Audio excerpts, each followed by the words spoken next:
Chocolate? इतनी सी? नहीं, इतनी बड़ी। ठीक है, चलो बाय। बाय।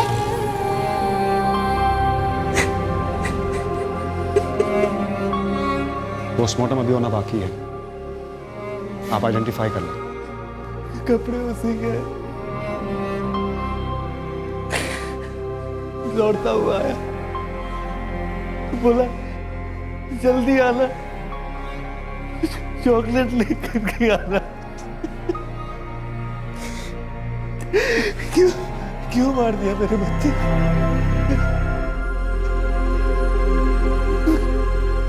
बॉडी काफी डिकम्पोज हो चुकी है, लगभग 8 से 9 दिन पहले मौत हुई होगी। जिस दिन अगवा हुआ उसी दिन मारा गया होगा। पूरी पॉसिबिलिटी। इंस्पेक्टर, बच्चे को डुबोया गया था, चॉक्ड। Sexual assault? नो, उसके कोई निशान नहीं है। हम बच्चे को बचा नहीं पाए, जो आदमी से ले गया था उसे ढूंढ नहीं पाए।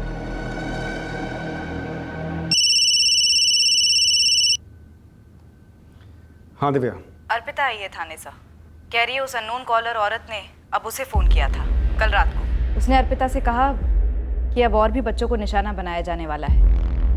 मैंने उसको बातों में लगा कर रखने की बहुत कोशिश की और भी कुछ निकलवाने की कोशिश की। उसने मुझे कल फ़ोन पर ही बता दिया था कि लालू को मारा जा चुका है।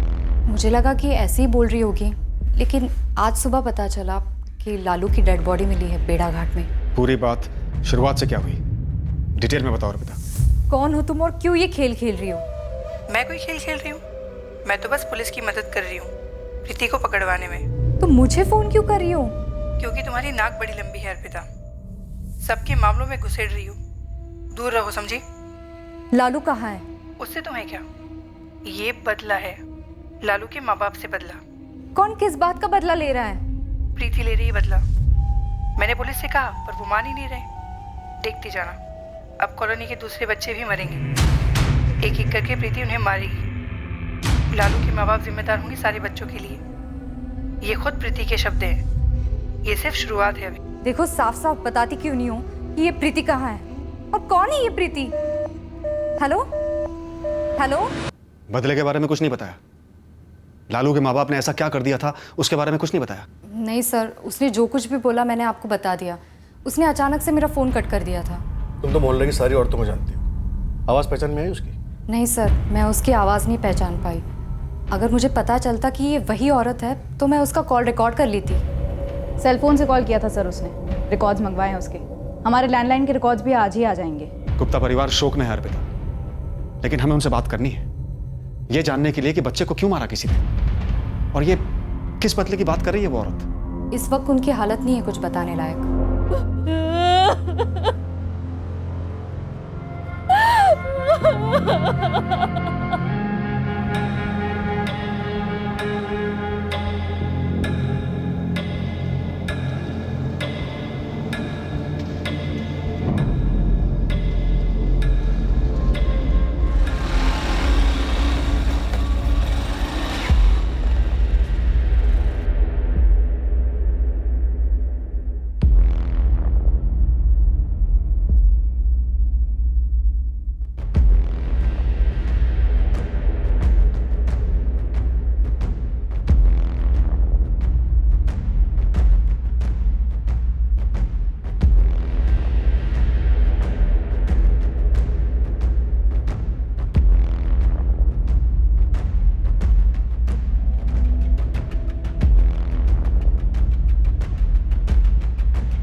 वो आदमी कौन था जिसका आना वीरू को बिल्कुल पसंद नहीं आया, जिसके साथ उसने कोई बात नहीं की, उसकी तरफ देखा तक नहीं?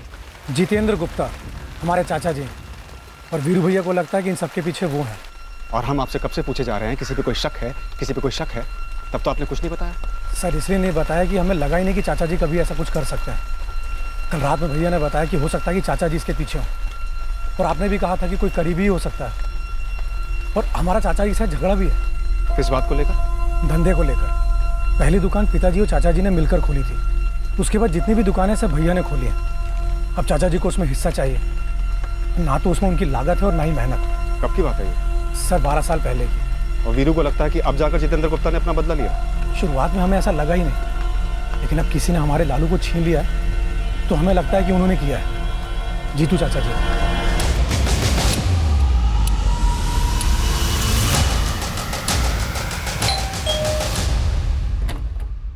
गिरीश सिंह। हाँ जी। 4447809887 नाम तो मेरा है लेकिन नंबर मेरा नहीं है सर। फोटो तो तुम्हारा है। हाँ लेकिन सर 5 जून को तो मैंने कोई सिम कार्ड खरीदा ही नहीं है, तो फिर मेरी फोटो कैसे आई? इसका जवाब तो तुम ही दो। फोटो तुम्हारा लगा है। हाँ सर, लेकिन मुझे कुछ नहीं पता, ये मेरा नहीं है। ये मेरे नाम पर और एक नंबर, वो भी 5 जून को। देखिए सर, मेरे पास मेरा एक ही नंबर है, इसके अलावा कोई है ही नहीं। एक तीसरा नंबर भी है। तो सर ये हो क्या रहा है? मतलब मेरे ही नाम पर 5 जून को ही 3 नंबर लिए किसी ने। करते क्या हो तुम? सर मैं आरके इलेक्ट्रिकल कंपनी में सुपरवाइजर हूँ। मेरे पास 2 नंबर है, एक तो कंपनी ने दिया हुआ है और एक मेरा पर्सनल नंबर है। इन 3 नंबर के साथ मेरा कोई लेना देना ही नहीं है सर। वीरू ने मेरा नाम लिया। वीरू ने कहा कि मैं ऐसा कर सकता हूँ। क्या आपने ऐसा किया जितेंद्र जी? लालू मेरे पोते जैसा था मैडम। बहुत दुख हुआ है सुनकर कि वीरू ने ये मान लिया कि मैंने, उसके सगे चाचा ने उसके बेटे को अगवा किया और उसे मार दिया। हमें पता चला आप 1 जून से 4 जून के बीच में जबलपुर में नहीं थे। मेरी पत्नी की रिश्तेदारी में एक शादी थी इंदौर में। पूरे परिवार के साथ वहाँ गया था। वापस लौटा तो पता चला कि लालू गायब है। कैसे पता चला? वीरू या सुरेन ने फोन करके बताया? फोन किसी का नहीं आया था, दूसरे रिश्तेदारों और दोस्तों से पता चला। वैसे हमारे बीच फोन कभी होता नहीं है ज़्यादा। हाँ, एक तनाव है ज़रूर। तनाव? हाँ तनाव, वही धंधे को लेकर। मैडम एक बात कहूँ, मैं वीरू से सिर्फ 12 साल बड़ा हूँ। चाचा कम, भाई जैसा रहा हूँ। बचपन में साथ में खेले कूदे हैं। सोचकर बड़ा अजीब सा लग रहा है, उसने मेरा नाम लिया। क्या आपने वीरू को दर्द देने के मकसद से ये किया? फांसी पर चढ़ा देना मैडम। अगर आपकी तहकीकात में ये पता चले कि ये सब मैंने किया है, मेरे लिए इससे बड़ी बदनामी की बात और क्या हो सकती है? नहीं सर, मैं तो नहीं जानता इसे। सर मेरे समझ में नहीं आ रहा है कि कोई मेरा फोटो देकर, मेरी एड्रेस प्रूफ देकर 3 सिम कार्ड खरीदता है और ऐसा क्राइम करता है। कोई तुम्हारी जान पहचान का ही होगा गिरीश। नहीं सर, मैं तो ऐसे किसी क्रिमिनल को नहीं जानता। सीधा साधा आदमी हूँ सर, सीधी सादी जिंदगी है मेरी। तीनों नंबर्स की लोकेशंस जबलपुर में ही अलग अलग दिखा रहे हैं। तीनों प्रीपेड सिम कार्ड है और तीनों को अलग अलग जगहों से खरीदा गया। एक दमोह से, एक सागर से और एक ग्वालियर से। और तीनों को 5 जून को खरीदा गया। 3 जून को लालू को एक आदमी ने किडनैप किया। 5 जून को सिम कार्ड्स खरीदे गए एक आदमी गिरीश सिंह के नाम पर। 5 जून की शाम को हमें एक अज्ञात औरत का फोन आता है जो एक दूसरी औरत प्रीति का नाम लेती है, जिसकी हमने डिटेल में पूछताछ की मगर कुछ नहीं निकला। जैसे गिरीश के नाम का इस्तेमाल किया गया सिम कार्ड खरीदने के लिए, ऐसे ही शायद प्रीति और उसके पति संजय के नाम का इस्तेमाल किया गया हमें गुमराह करने के लिए। शायद वो फोन करने वाली औरत ही मास्टरमाइंड हो। वीरू के चाचा जितेंद्र गुप्ता की पूरी स्कैनिंग हुई, कुछ हाथ नहीं लगा। लगता है इनकी एक टीम है। लालू का किडनैप करने वाला वो आदमी और कॉल्स करने वाली औरत, जरूर इनकी साजिश रही हो। 3 जून को उस आदमी ने लालू का किडनैप किया और उसे मार दिया। 5 जून को इन लोगों ने सब तय किया होगा और कॉल्स करने शुरू किए हमें गुमराह करने के लिए। चलो एक बात तो समझ में आती है कि कॉल्स हमारा ध्यान बटाने के लिए किए गए, लेकिन जुर्म का मकसद, उसकी तरफ तो एक भी इशारा नहीं हुआ अभी तक। अर्पिता से बात करते वक्त उस औरत ने बदले की बात की थी, वीरू और राधिका गुप्ता से बदला। वो तो एक और चाल हो सकती है, झूठा एंगल खुलवाने के लिए, या फिर वीरू या राधिका में से कम किसी एक के साथ खूनी का कोई झगड़ा रहा हो। अज्ञात महिला कॉलर ने कहा था कि मोहल्ले के दूसरे बच्चे भी शिकार किए जाएंगे। इसके चलते हमने हमारी एक पेट्रोल टीम भवानी नगर में तैनात कर दी। साथ ही हमारे आदमी सादे कपड़ों में भी बच्चों के आसपास नजर रख रहे थे। अगर यह धमकी सच थी तो उसे हर हाल में रोकना था हमें। एक और बच्चे के साथ इतना भयंकर हादसा होने देने का सवाल ही नहीं था। फिर अचानक से अज्ञात महिला ने फोन करना बंद कर दिया। हम इस केस में फिर से वहीं पहुंच गए जहां से शुरुआत की थी, एक अंधी गली। सर आपने हमसे 100 बार पूछा है, हमने आपको 100 बार बताया, और हमें सच में नहीं पता कि कौन हमसे कैसी दुश्मनी निकाल रहा है। तुम्हारे जितेंद्र चाचा तो नहीं है जिस पर तुम्हें शक था? हमने उन्हें बारीकी से टटोला है। फिर कौन है जो हमें इतना बड़ा घाव दे गया? कौन और क्यों?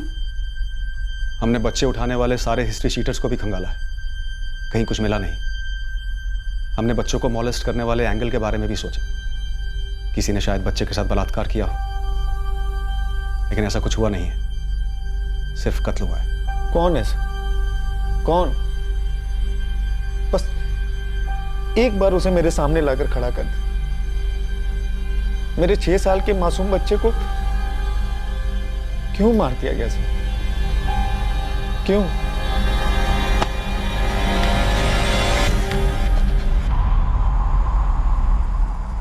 देखो बच्चों, मुझे मालूम है कि तुम लोगों ने कुछ नहीं देखा कि लालू किस अंकल के साथ गया था, लेकिन लुका छिपी खेलते हुए लालू कहाँ छुपा था मालूम है? कुछ याद है? 1 2 3 4 5। नहीं अंकल, हम सब खुद कर छुपने में लगे थे, तो हमारा ध्यान लालू पर गया ही नहीं। बाद में मिला ही नहीं तो पता ही नहीं चला लालू कहाँ छुपा था। साहब, कॉलोनी में 134 परिवार है, हर परिवार के हर बंदे की कुंडली निकाली, कहीं से कुछ सामने नहीं आया। हिस्ट्री शीटर्स के बीच भी इस केस को लेकर कोई बात नहीं हो रही? बिल्कुल सन्नाटा है साहब, कोई चू तक नहीं कर रहा है। इसमें किसी हिस्ट्री शीटर का हाथ नहीं लग रहा है। तो फिर किसका हाथ है? मकसद क्या है इस कत्ल का? कोई निजी मामला नहीं, कोई विकृत मामला नहीं। एक बच्चे को एक मोहल्ले से एक आदमी ले जाता है, एक औरत हमको फोन करके यहाँ वहां दौड़ाती रहती है, फिर बच्चे की लाश मिलती है, वो औरत हमें फोन करना बंद कर देती है और हम वहीं के वहीं धरे के धरे। सेक्सुअल असॉल्ट बिल्कुल ही नहीं हुआ, कोशिश तक नहीं हुई? जी नहीं, मैंने 2 बार कंफर्म किया है पोस्टमार्टम करने वाले डॉक्टर के साथ। केस फाइल में लिखा है कि बच्चे ने अपने फादर से उस सुबह घूमने जाने की बात की थी और लौटते वक्त चॉकलेट लेकर आने की बात की थी। जी हाँ, लालू ने अपने फादर से चॉकलेट लाने के लिए कहा था।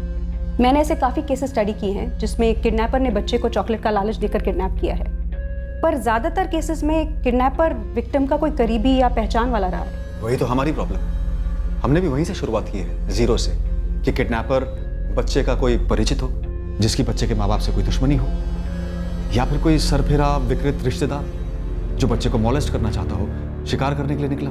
लेकिन यहाँ तो बस बच्चे को ले जाया गया। मुझे लगता है इस केस का बच्चे और उसके पेरेंट्स से कोई कनेक्शन है ही नहीं, कहीं का गुस्सा कहीं और निकाला है लालू गुप्ता पर, बिना किसी कनेक्शन। हाँ, रैंडम एंगल के बारे में सोचे भी तो हमारे पास है क्या? सिर्फ एक सीसीटीवी फुटेज उस आदमी का जिसमें सिर्फ उसके पैर दिख रहे हैं। पहले के 2 कॉल्स आपको किए गए पुलिस स्टेशन के लैंडलाइन पर, और तीसरा मोहल्ले की सोशल वर्कर अर्पिता चौहान को किया गया। हेलो, अर्पिता चौहान? जी, आप? उसी को क्यों किया गया, बच्चे के पेरेंट्स को क्यों नहीं? बच्चे के माँ बाप के फोन हमने सर्विलेंस पे रखे थे, शायद इसलिए। नहीं, मुझे नहीं लगता कॉलर को सर्विलेंस का डर है, नहीं तो वो पुलिस स्टेशन के लैंडलाइन पर फोन नहीं करती। तो आपका पॉइंट है कि सिर्फ अर्पिता को ही कॉल क्यों किया गया? मेरा पॉइंट ये है कि जिसने भी ये अपहरण और कत्ल किया है उसका कोई पर्सनल घाव है, या तो उस औरत का जो कॉल करती है, या तो उस आदमी का जिसने बच्चे को उठाया, या तो फिर दोनों का, अगर दोनों एक टीम है। लेकिन घाव है क्यों और किसने दिया? उस औरत प्रीति का नाम लिया गया। प्रीति को हमने थोरली चेक किया है, उसके अगेंस्ट हमें कुछ भी नहीं मिला। लेकिन कॉलर चाहती है कि आपको प्रीति के खिलाफ कुछ मिले, इसीलिए बार बार कॉल करके उसका नाम लेकर आपको प्रीति की तरफ धकेला। मे बी बच्चे और उसके पेरेंट्स से कल्प्रिट का कोई लेना देना है ही नहीं, और शायद प्रीति और उसके हस्बैंड से कल्प्रिट का कोई लेना देना जरूर है, कोई एनिमिटी, डीप गुस्सा। इसीलिए प्रीति और उसके हस्बैंड को फ्रेम करने के लिए ये सब किया है। शायद इस बच्चे को, इस मोहल्ले के किसी भी बच्चे को उठाकर मारने का बस एक ही मकसद रहा है कि प्रीति इस मोहल्ले में रहती है। इस प्रीति कुशवाहा को संदिग्ध समझने के बजाय ये पता लगाइए कि प्रीति के दुश्मन कौन है। भोपाल से प्रीति और संजय कुशवाहा को ले आओ, दोबारा बात करनी है। मेरे समझ में नहीं आ रहा है, आप लोग हमारे पीछे क्यों पड़े हुए हैं? उस औरत ने प्रीति कहा है ना, तो मैं दुनिया की अकेली प्रीति बची हूँ क्या? अरे वो किसी और प्रीति का जिक्र कर रही होगी। देखिए, इस बार हम आपको शक की नजर से नहीं देख रहे हैं, इसलिए आप प्लीज रिलैक्स हो जाइए। रिलैक्स इस पुलिस स्टेशन में, वो भी तब जब हमें सारे कामकाज के बीच से उठाकर लाया गया हो। संजय, प्रीति, आप दोनों प्लीज मेरी बात ध्यान से सुनिए और याद कीजिए, जब आप लोग यहाँ भवानी नगर में रहते थे तब किसी से कोई झगड़ा हुआ था? पूरे 1 साल थे आप लोग यहाँ। संजय, तुम्हारे बिजनेस में कुछ लेनदार है? 2 थे सर, और अब भोपाल में मेरा खून चूस रहे हैं। दोनों के नाम और कॉन्टैक्ट नंबर। सर, कहीं आप ये तो नहीं कह रहे हैं कि कोई हमें फंसाने की कोशिश कर रहा है? हो सकता है। प्रीति, तुम्हारा किसी के साथ कोई झगड़ा? नहीं, मैं तो ज्यादातर घर पे ही रहती थी। घर का काम वाम, खाना पीना, कभी कदार मार्केट में किसी पड़ोसी से बातचीत हो गई तो बस। विनीत, दोनों लेनदारों को तुरंत कस्टडी में ले लो। सर। संजय, तुम्हारा कभी किसी के साथ कोई अफेयर था? मेरा मतलब है कोई लड़की जिससे तुमने शादी वादी का झूठा वादा कर दिया हो? प्रीति, तुम्हारा कभी किसी के साथ कोई अफेयर? शादी के पहले का कोई प्रेमी या फिर बाद का जो जल उठा? देखिए, ये बहुत ही पर्सनल सवाल है, मैं मानता हूँ, लेकिन एक बच्चा मारा गया और हमें शक है वो इसलिए मारा गया है क्योंकि वो उसी मोहल्ले में रहता था जिसमें आप रहते थे, ताकि शक आप पर हो। मेरा किसी औरत के साथ कभी कोई अफेयर नहीं रहा। और आपने ऐसा पूछने की हिम्मत कैसे की? मैं एक शादीशुदा औरत हूँ, संजय की पत्नी हूँ मैं, और आप लोगों से अलग अलग बात करें तब आप ज्यादा कंफर्टेबल रहेंगे। अलग अलग क्या बात करेंगे? जो बात करना यहाँ बात करते हैं ना सर। देखिए, सब समझ में आ रहा है मुझे, आप लोग हमें फंसाने के लिए कोई नया गेम खेल रहे हैं। संजय, कोई गेम नहीं है, बैठ जाओ, बैठ जाओ। हमने कई कोशिशें की ये पता करने के लिए कि प्रीति और संजय कुशवाहा से किसकी ऐसी रंजिश थी जिसका बदला लेने के लिए उसने लालू गुप्ता की बेमतलब हत्या कर दी थी, पर हम उनसे कोई ठोस नाम नहीं निकलवा पाए। वो जो 2 लेनदार थे संजय के, उनकी बड़ी बारीकी और सख्ती के साथ पूछताछ हुई, पर इस संगीन जुर्म में उनका कोई हाथ नहीं। 12 दिन निकल गए थे, लेकिन इस केस में हमारे हाथ कुछ नहीं लगा था, कुछ भी नहीं। यह केस जितना टफ था उतना ही विचित्र भी था। हर दिशा से बस हम एक अंधी गली में ही पहुंच रहे थे। कभी कभी सबसे भयंकर और क्रूर किस्म के जुर्मों के लिए भी क्रिमिनल्स के पास अपनी एक जस्टिफिकेशन होती है, अपना एक पक्ष होता है, और कुछ केसेस में मुजरिम को जुर्म करके पुलिस से एक कदम आगे रहने में एक विकृत मजा आता है। खुशी मिलती है उन्हें यह सोचकर कि उन्होंने कानून को चकमा दे दिया और आजाद घूम रहे हैं, और इसी खुशी के खुमार में वो अपने खेल के नियम फैलाने लगते हैं। इस जुर्म में भी मुजरिम के पास एक ठोस मकसद था। उसने अपनी अगली चाल चली। एक और कॉल आया और इस बार ये कॉल हमने क्रैक किया। 1 मिनट। हेलो। तो पुलिस को प्रीति के खिलाफ कुछ मिला नहीं? तो तुम ही बता दो ना सामने से, क्या मिलना चाहिए था पुलिस को? इस बार अर्पिता के फोन का रिकॉर्डर ऑन था और इस अज्ञात महिला कॉलर की बातें रिकॉर्ड की गई। क्या मिलना चाहिए था पुलिस को? बता चुकी हूँ प्रीति, पर अब तक कुछ हुआ नहीं तो जाने दो। क्या नहीं हुआ? क्या जाने दो? अब कुछ भी करेंगे तभी लालू तो नहीं लौटने वाला, तो जाने दो ना इस सबको। प्रीति ने लालू को क्यों मारा? Hello hello. सच में जानना चाहती हो क्यों? हाँ, मुझे जानना है, और लालू के माँ बाप को भी। घर से निकाले जाने का दर्द समझती हो तुम? तो क्या प्रीति को लालू के माँ बाप की वजह से घर से निकाला गया था? बेघर कर दिया था प्रीति को, अपने स्वार्थ के लिए, अपने मतलब के लिए। वो दर्द जब वापस मिलता है तब पता चलता है कि दर्द क्या होता है। चोट कभी भी एक तरफा नहीं होती। कहाँ से बेघर किया गया था प्रीति को? और कहाँ से? बेघर का मतलब समझती हो ना? ये समझ नहीं आ रहा है कि तुम प्रीति की क्या लगती हो। क्या चाहती हो तुम? कि मैं लालू के माँ बाप को ये संदेशा दे दूं कि उन्हें सजा मिल रही है प्रीति को बेघर करने के लिए? और पहले तुम प्रीति को पकड़वा रही थी, अब उसकी हिमायत कर रही हो। तुम कौन हो? चाहती क्या हो? मैं सिर्फ इतना कह रही हूँ कि प्रीति ने जो किया गलत किया। उसने मेरा भी इस्तेमाल किया। मैं चाहती हूँ कि उसे उसके किए की सजा मिलनी चाहिए। मुझे सिर्फ इस बात का बुरा लग रहा है कि मुझे पता था ऐसा होने वाला है, फिर भी मैं बच्चे की जान नहीं बचा पाई। वो आदमी कौन था जिसने बच्चे को अगवा किया? Hello hello hello. और इसके बाद फोन बंद कर दिया गया, जो कि होना ही था। कॉल रिकॉर्ड अर्जेंट बेसिस पे मंगाए हैं। बेघर कर दिया था प्रीति को, अपने स्वार्थ के लिए, अपने मतलब के लिए। वो दर्द जब वापस मिलता है तब पता चलता है कि दर्द क्या होता है। मैं सिर्फ इतना कह रही हूँ कि प्रीति ने जो किया गलत किया। उसने मेरा भी इस्तेमाल किया। मैं चाहती हूँ कि उसे उसके किए की सज़ा मिलनी चाहिए। मुझे सिर्फ इस बात का बुरा लग रहा है कि मुझे पता था ऐसा होने वाला है, फिर भी मैं बच्चे की जान नहीं बचा पाई। ये मेरी आवाज़ नहीं है सर, और ना मैं इस आवाज़ को पहचानती हूँ। मुझे कभी कहीं से बेघर नहीं किया गया है सर।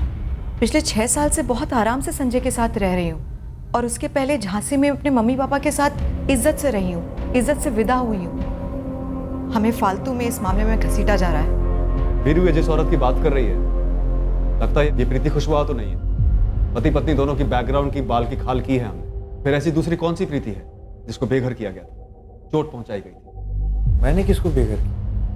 मैंने किसको चोट पहुंचाई? मैंने कभी किसी को बेघर नहीं किया, और क्यों करूंगी मैं? शादी के पहले मायके में कुछ हुआ था?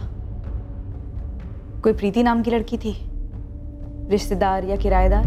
जी नहीं। और प्रीति तो छोड़िए, मेरी पूरी जिंदगी में मैंने किसी के साथ ऐसा झगड़ा नहीं किया, ना मेरे घर वालों ने। राधिका से शादी के पहले कोई और थी तुम्हारी लाइफ? नहीं थी। राधिका और मेरी अरेंज मैरिज है। कभी किसी और के साथ अरेंज मैरिज होते होते टूटी हो, या फिर किसी लड़की को कभी तुमसे एक तरफा प्यार हुआ हो? सर, अरेंज शादी में सभी 3-4 लोगों को देखा। मैंने भी 3-4 लड़कियों को देखा था, पर कभी किसी को बेघर नहीं किया। ये औरत भी किश्तों में सुना रही है दास्तान, और वो भी ऐसी दास्तान जो कहीं मेल नहीं खा रही। ये औरत हमें गुमराह कर रही है, ये तो समझ में आ रहा है, लेकिन कहाँ गुमराह कर रही है ये समझ में नहीं आ रहा। सर, ये पूरा का पूरा खेल फर्जी मालूम होता है। बच्चा अगवा करके मारा गया, ये सच तो फर्जी नहीं है ना गुरु? ना कौन बोल रहा है सर? लेकिन ये भी तो सच है कि मैंने आज तक बिना मकसद के कोई किडनैपिंग या मर्डर नहीं देखा है, और मकसद है भी तो उसकी भनक तक नहीं है हमें। कहीं अर्पिता तो ये पूरा खेल नहीं खेल रही? मेरा मतलब है, और कौन बचा है शक करने के लिए? एक ही प्रीति मिली उसी कॉलोनी से, लेकिन उसका भी कोई कनेक्शन नहीं बैठ रहा है। हमने किसी भी पॉइंट पर अर्पिता पर शक नहीं किया ना? नहीं, कभी संदिग्ध नहीं माना। बेघर कर दिया था प्रीति को। हमने अज्ञात महिला कॉलर की आवाज भवानी नगर के हर रहने वाले को सुनाई, इस उम्मीद से कि कोई तो पहचान लेगा। हमने अर्पिता चौहान की पूरी बैकग्राउंड चेकिंग कर ली, पता किया कि वो उसका लर्निंग सेंटर वहीं पर क्यों चला रही थी। अर्पिता से सीधे पूछ लिया हमने, क्या वही ये खेल खेल रही थी? मैं खेल खेल रही हूँ? ये बहुत ज्यादा हो गया सर। मैं आपकी इतनी मदद कर रही हूँ आउट ऑफ द वे जाकर, और आप मुझे पर शक कर रहे हैं। आपने मेरे माँ बाप को फोन किया था मेरे बारे में पूछने के लिए कि मैं लर्निंग सेंटर यहाँ क्यों चला रही हूँ? हाँ अर्पिता, किया था हमने तुम्हारे पेरेंट्स को फोन, क्योंकि हमें ये बात बहुत अजीब लगी कि तुम एक अच्छी खासी लाइफ छोड़कर यहाँ बच्चों के लिए लर्निंग सेंटर क्यों चला रही हो। इसमें अजीब लगने वाली क्या बात है सर? आपको ऐसा तो नहीं लग रहा है ना इस सोशल वर्क के पीछे मेरी कोई बुरी शादी है? शायद मैंने अपना बच्चा खोया है, बहुत दुख दर्द है मेरी जिंदगी में। अगर आप ऐसा सोच रहे हैं तो ऐसा बिल्कुल नहीं है सर। मुझे बच्चे पसंद हैं, सोशल वर्क करना पसंद है, इसीलिए मैंने ये लर्निंग सेंटर यहाँ पे खोला है।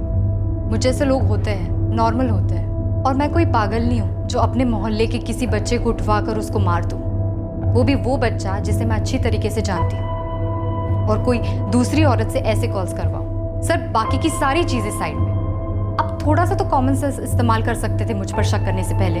अर्पिता, इस केस में ना तो हम अभी तक कल्प्रिट के बारे में कुछ जान पाए हैं और ना ही मोटिव के बारे में। हमारे पास एक भी सुराग नहीं है।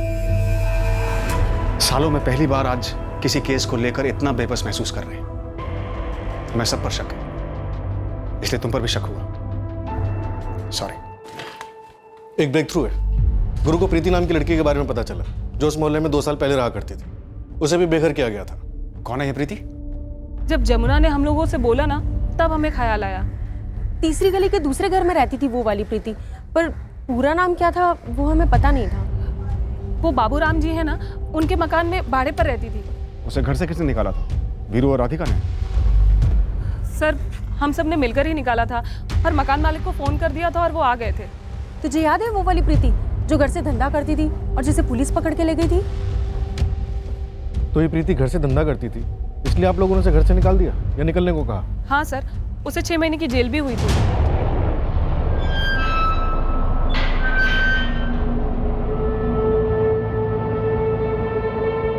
उससे पहले सबको लगता था कि सिर्फ चालू है, आने जाने वाले यार हैं उसके। ऐसा नहीं पता था कि धंधा करती है। एक और खबर पहले थी उस टाइम कि उसने 2-3 लड़कियों की झूठी शादी करवा के उन्हें बेच दिया।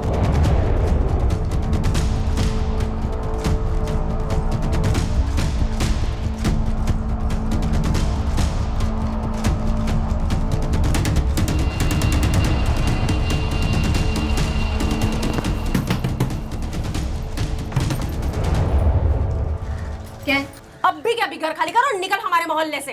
तुरंत सामान बांधना शुरू करो और निकल यहाँ से। अच्छा, तुम्हारे बाप का खाती हूँ, किराया देती हूँ, वो भी पूरे का पूरा। तुम लोग होती कौन हो मुझे इस घर से निकालने वाली? हम इस मोहल्ले के शरीफ घरों की शरीफ औरतें हैं, यहाँ पर धंधा चलने नहीं देंगी तुम्हारा। अपनी शराफत अपने पल्लू में बांधकर अपने घर पे रखो। मेरा मूड खराब मत करो, फुटो यहाँ से। तू चल बारा, तेरे को दिखाती हूँ मैं। हाथ किसको लगा दिए? कसम मेरा हाथ उठाना तो यही के यही सबके सब रहेंगे लगेंगी।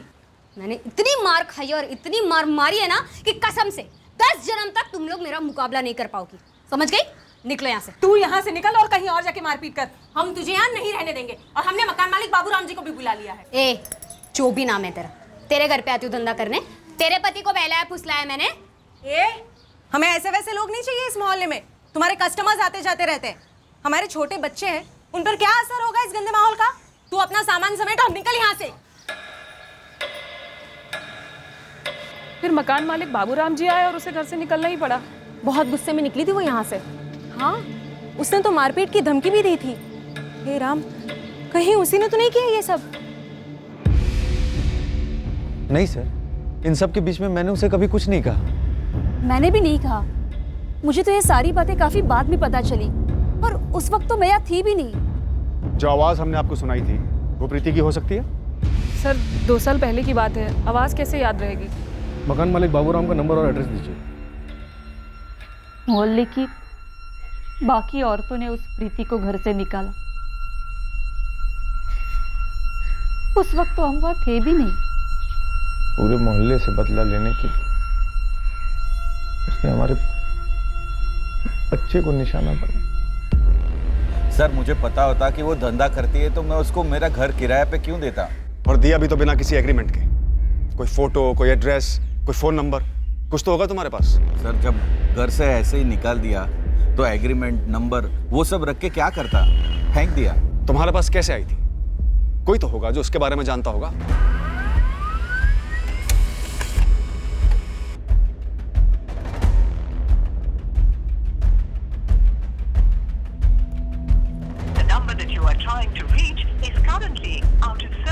बेघर किया गया था इसे, यही कहा था उस कॉल करने वाली औरत ने। सही कहा। और हम गलत प्रीति के पीछे पड़ गए थे, प्रीति कुशवाहा। और इस गलत प्रीति की तलाश में हम भोपाल तक पहुंच गए, जबकि ये असली प्रीति ये ले गई होगी लालू को भोपाल। और भोपाल में इस वाली प्रीति की तलाश करते हैं। शायद वो कॉलर ये प्रीति ही हो जो मैं गलत प्रीति के पीछे भेज रही थी। पता होगा उसे कि प्रीति कुशवाहा यहाँ जबलपुर में भवानी नगर में रहती थी और अब पिछले 1 महीने से भोपाल में रहती है, तो हमें वहाँ भेज दिया। उसे यहाँ की भी सारी जानकारी होगी। पॉइंट। तो भोपाल, जबलपुर जहां भी हो, ढूंढ निकालते हैं इस प्रीति को। यही हमारी कल्प्रिट है। पहले लालू पर गुस्सा निकाला, फिर मोहल्ले के दूसरे बच्चों को मार डालने की धमकी दी। सारे पुलिस स्टेशन में डिटेल भेज दो, हो सकता है दोबारा कभी गिरफ्तार हुई हो धंधा करते वक्त।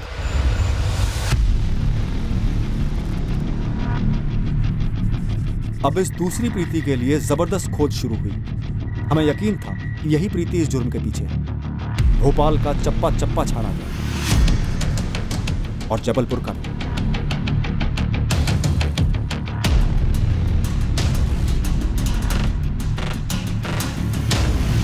इस प्रीति के व्यवसाय की जानकारी होने के कारण हमने राज्य भर के रेड लाइट एरियाज को टारगेट किया, इस उम्मीद से कि प्रीति हमें यहीं कहीं मिल सकती है।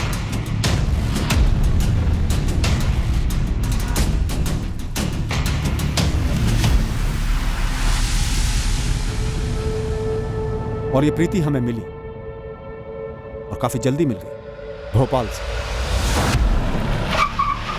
उस तक हम उसके जरिए पहुंचे।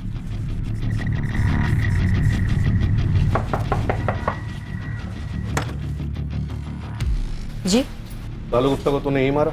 लालू गुप्ता कौन है ये?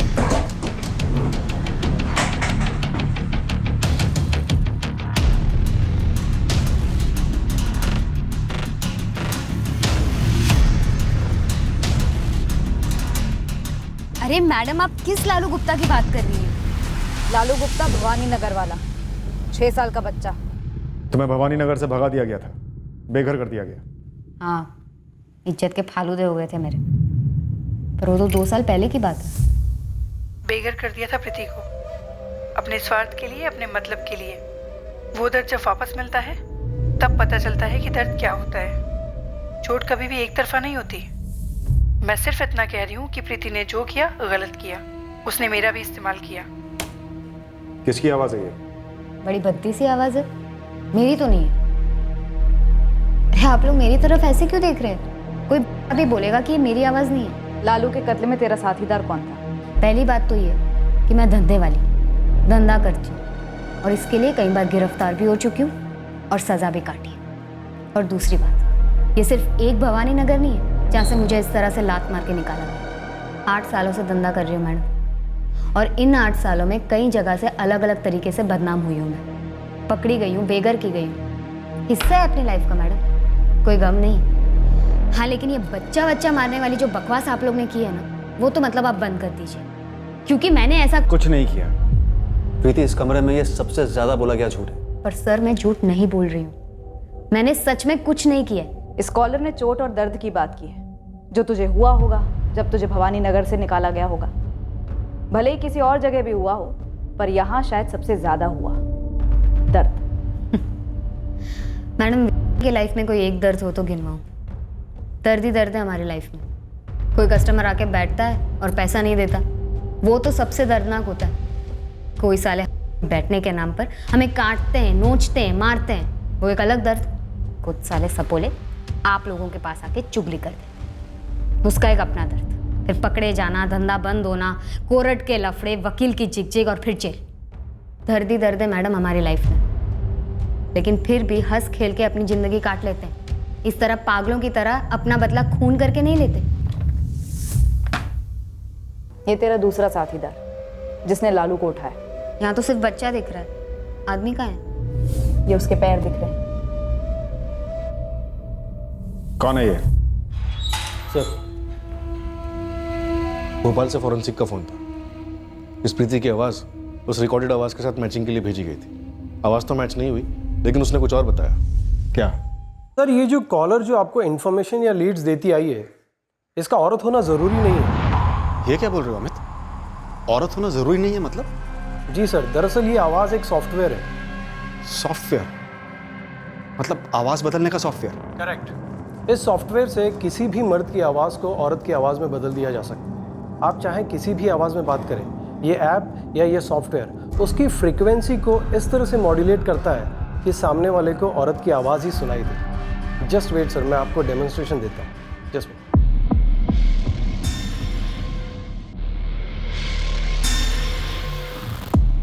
सर, मैं अब इस ऐप के जरिए आपसे बात करूंगा। हाँ बोलो अमित। बेघर कर दिया था प्रीति को अपने स्वार्थ के लिए, अपने मतलब के लिए।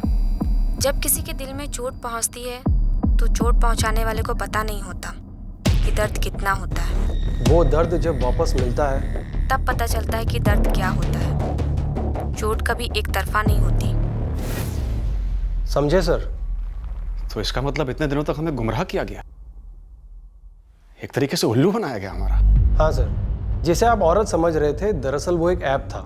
जैसे कि आजकल के मोबाइल्स में मोबाइल असिस्टेंट्स की वॉइस होती है, जिसे आप अपनी मर्जी से मेल या फीमेल की वॉइस में सिलेक्ट कर सकते हैं। भले ही कॉलर ने हमें बेवकूफ़ बनाया हो, लेकिन एक बात सच है कि फोन के दूसरी तरफ मुजरिम ही है। वो ये वाली प्रीति हो सकती है या कोई और। पहले वाली प्रीति कुशवाहा की तरह कहीं इस प्रीति को भी फंसाने की कोशिश तो नहीं की जा रही? या ये प्रीति ये वॉइस मॉड्यूलेशन ऐप यूज कर रही थी? प्रीति कह रही है जो आदमी सीसीटीवी ग्रैब में टेम्पो में पीछे बैठा हुआ है लालू के साथ, उसे लगता है वो उसे जानती है। कौन है ये? मुझे लगता है ये विवेक है, विवेक भारती। पैर देखते पहचान गई? मुझे लगता है ये विवेक भारती है। 6 महीने रही हूँ उसके साथ, बहुत करीब से जानती हूँ उसको। वो बिल्कुल ऐसा ही जूता पहनता था। मैं पूरे यकीन के साथ कह सकती हूँ ये विवेक भारती है। और ये विवेक भारती इस वक्त कहाँ मिलेगा? एड्रेस तो नहीं है मेरे पास, पर नंबर दे सकती हूँ। 4 दिन पहले फ़ोन किया था इसने मुझे। याद आ रही थी तुम्हारी। भुला दे मुझे पूरी तरह से। देख, मेरा माथा खराब हो रखा है, मैं कुछ भी कर दूंगी यार। नंबर दो उसका। कैसे दूँ सर? फ़ोन तो आपके पास है। पीसीओ से फ़ोन करना, किसी सेल्स वेल्स कंपनी का नाम ले लेना, उसे बिल्कुल भी शक नहीं होना चाहिए। क्रेडिट कार्ड कंपनी का नाम सुनते ही फोन काट दिया विवेक ने। वो तुम्हारे साथ दोबारा रिश्ता जोड़ना चाहता है ना? हाँ, पर एक नंबर का बीमार है। वो होते ना विकृत बुद्धि वाले, जिनके दिमाग में सिर्फ गंद भरी होती है वो है ये। इन्हें 4 साल की जेल भी काटी है। जेल? किस लिए? के चार्ज में अंदर था। प्रीति से कॉल करो और उससे झूठ मूठ की सुलह करो और उसे अपने घर बुलाओ। अरे सर, वो पागल है, कुछ भी कर सकता है। कुछ नहीं होगा, तुम उसे बुलाओ घर, जैसे ही वो आएगा मुझे धर लेंगे, डरने की जरूरत नहीं है।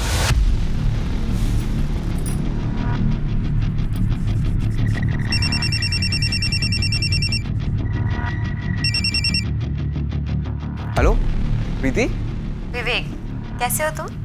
बोलो ना। आखिरकार हमारे असली मुजरिम के करीब पहुंच गए। उसे चालाकी से प्रीति के घर लाया गया, जहां हमने उसके लिए जाल बिछा रखा था।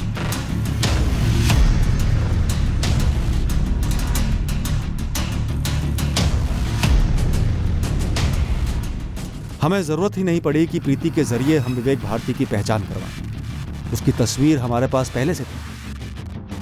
जबलपुर के एक दूसरे थाने में उसके क्रिमिनल रिकॉर्ड्स थे, जहां उसे के लिए गिरफ्तार किया गया।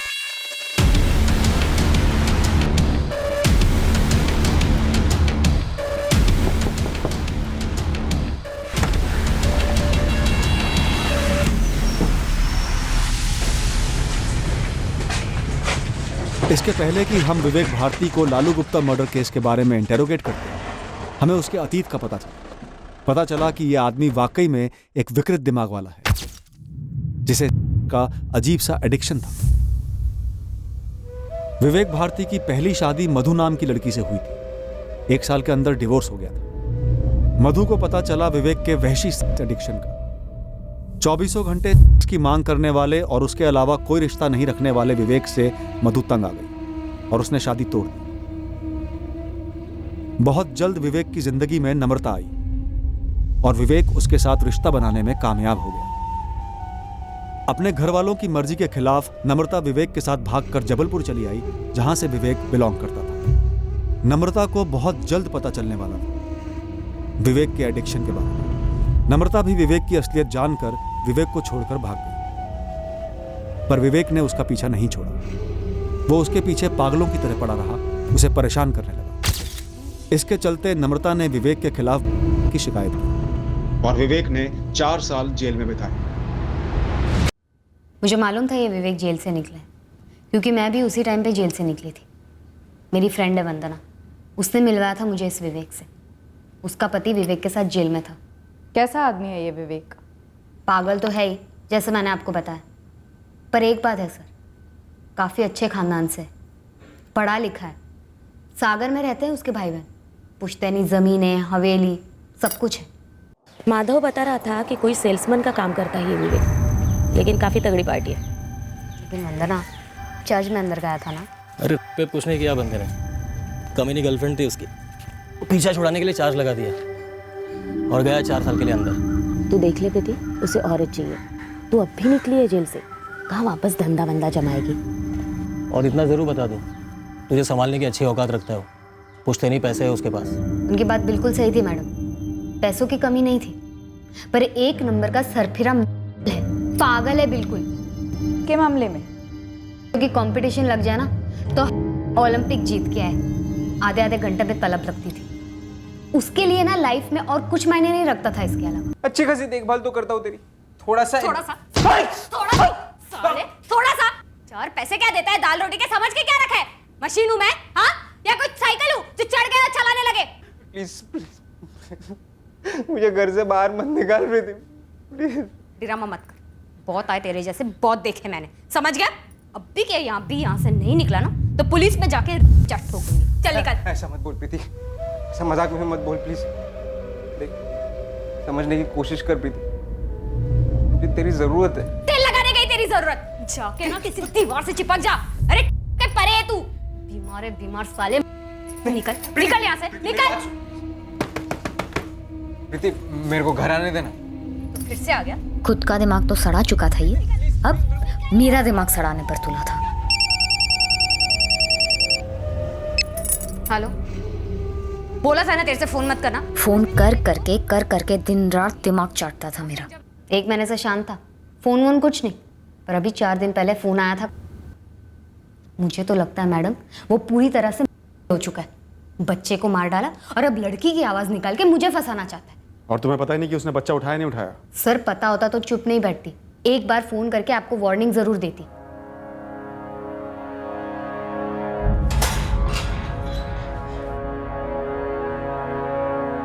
सीधे सीधे बताएगा या धुलाई करें तेरी?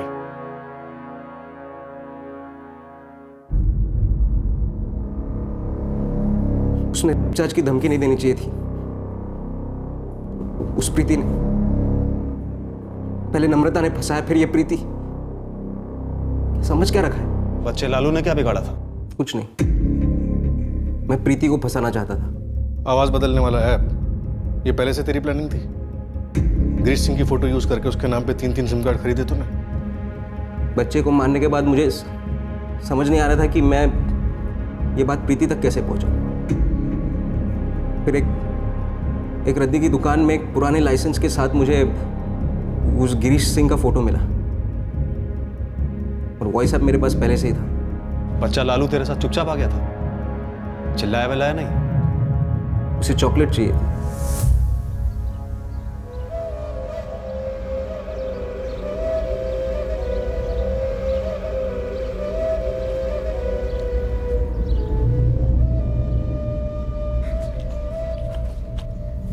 अंकल चॉकलेट दो ना,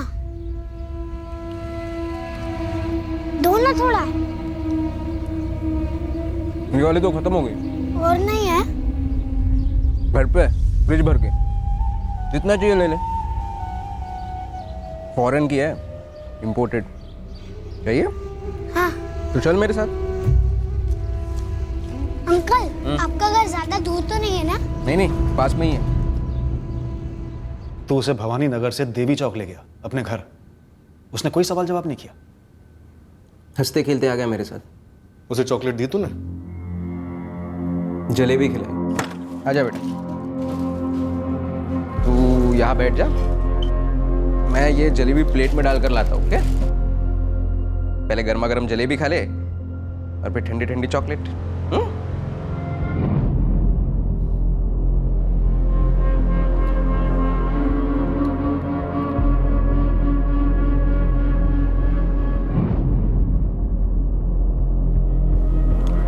अंकल अब जल्दी से मुझको चॉकलेट दे दो, फिर मुझे घर भी जाना है। तू बच्चे को उठाने के इरादे से चॉकलेट लेकर गया था भवानी नगर? मैं अपने काम से गया था। चॉकलेट खाना तो मुझे खुद को पसंद है,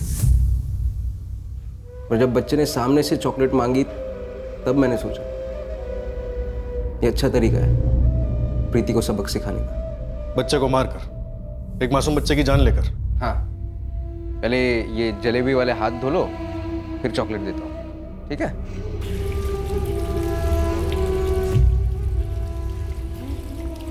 नाम क्या है तुम्हारा? वैसे तो मेरा नाम ललित है, लेकिन सब लोग मुझे प्यार से लालू बुलाते हैं।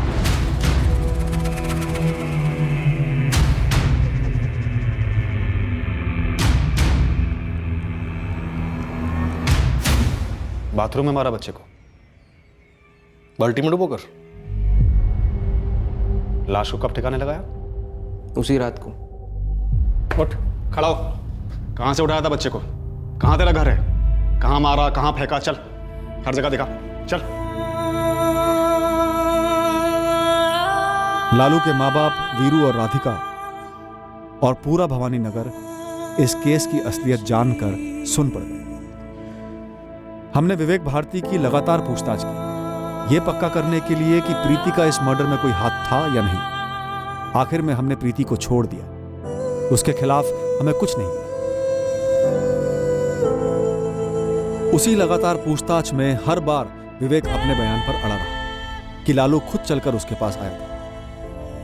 6 वर्षीय लालू की मासूमियत ने उसे एक अजनबी से चॉकलेट मांगने से रोका नहीं, और वो उस चॉकलेट की चाह में उस अजनबी के घर तक बिना किसी शक या संकोच के। हमने विवेक की दिमागी हालत जानने के लिए टेस्ट करवाए, और टेस्ट के सारे रिजल्ट्स नॉर्मल आए। सड़क पर चलने वाले किस आदमी के दिमाग में भूचाल आया हुआ है? किसके दिमाग में अजीब, विकृत और भयंकर ख्याल उमड़ रहे हैं? इसे पता लगाना, इसको भांप पाना मुश्किल है। बच्चों के लिए तो यह लगभग नामुमकिन सा है। उनकी मासूम नजरें दुनिया को बिल्कुल प्योर और साफ सुथरा समझती हैं, इसीलिए वो सबसे ज़्यादा असुरक्षित होते हैं और जुर्म के लपेटे में आसानी से आ जाते हैं। ये बहुत दुखद है, भयंकर है ये, जब कोई अपना दुखड़ा रोते किसी पर फ्रस्ट्रेशन निकालने के लिए ऐसे ही राह चलते एक बच्चे को उठाकर उसकी जान लेकर उसे एक साधन बना लेता है अपने बदले का। अक्सर हमें लगता है कि सिर्फ क्रिमिनल को पकड़ने के परे जा पाते हम। काश क्रिमिनल इरादे को पकड़ पाते हम, इससे पहले कि वो जुर्म का लावा बनकर उमड़ पड़े। अगले हफ्ते फिर मिलेंगे एक नए केस के साथ। क्राइम पेट्रोल सतर्क। जय हिंद।